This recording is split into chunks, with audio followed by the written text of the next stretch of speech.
بسم اللہ الرحمن الرحیم۔ بخاری شریف جلد سوم باب 61۔ رسول اللہ صلی اللہ علیہ وسلم نے آخر میں نکاح متاع سے منع فرمایا۔ بخاری شریف جلد سوم حدیث نمبر 105۔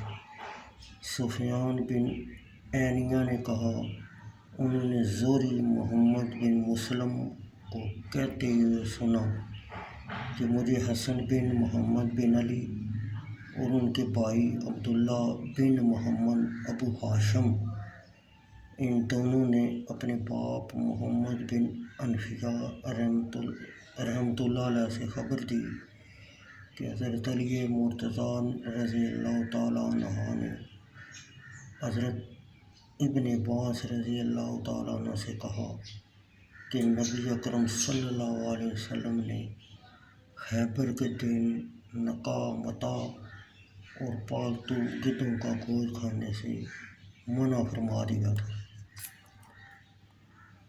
بخاری شریف حدیث نمبر 106۔ ابو جمرہ نصر بن عمران زبی سے روایت ہے، انہوں نے کہا میں نے حضرت ابن عباس رضی اللہ تعالیٰ عنہ سے سنا کہ ان عورتوں کے متاع کے متعلق دریافت کیا گیا تو ابن عباس رضی اللہ تعالیٰ عنہ نے متاع کو رخصت دے دی۔ ان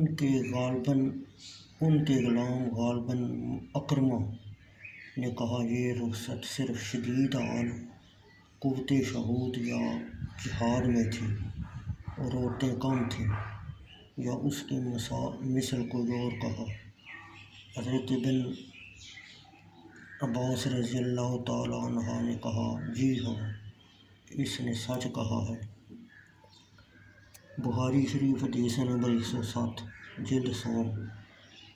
حسن بن محمد بن علی بن ابی طالب نے جابر بن عبداللہ اور سلمہ بن اکوع سے روایت کی، ان دونوں نے کہا ہم ایک لشکر میں تھے، ہمارے پاس رسول اللہ صلی اللہ علیہ وسلم کا قاصد حضرت بلال آیا اور کہا آپ نے تمہیں متاع کرنے کی اجازت دے دی ہے، لہٰذا تم عورتوں سے متاع کرو۔ ابن ابی ذئب محمد بن عبد الرحمن بن مغیرہ بن حارث بن ابی ذئب نے کہا کہ مجھ سے ایاس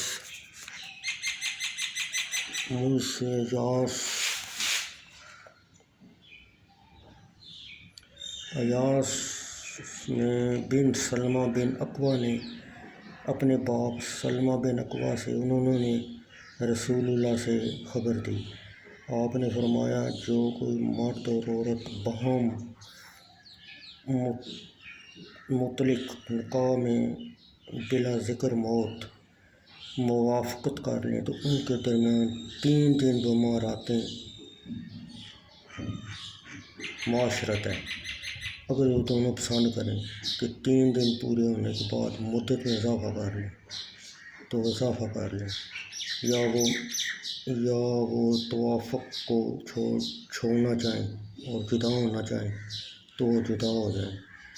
سلمہ بن اکوع نے کہا مجھے معلوم نہیں کیا یہ جواز صحابہ کرام کے لیے خاص تھا یا عام لوگوں کے لیے۔ بہقی کی حدیث میں ہے یہ صرف صحابہ کرام کے لیے 3 دن تھا، پھر اس سے منع فرما دیا گیا۔ ابو عبداللہ بخاری نے کہا حکم متاع حضرت علی رضی اللہ تعالیٰ عنہ نے نبی کریم صلی اللہ علیہ وسلم سے واضح کر دیا کہ متاع منسوخ ہے۔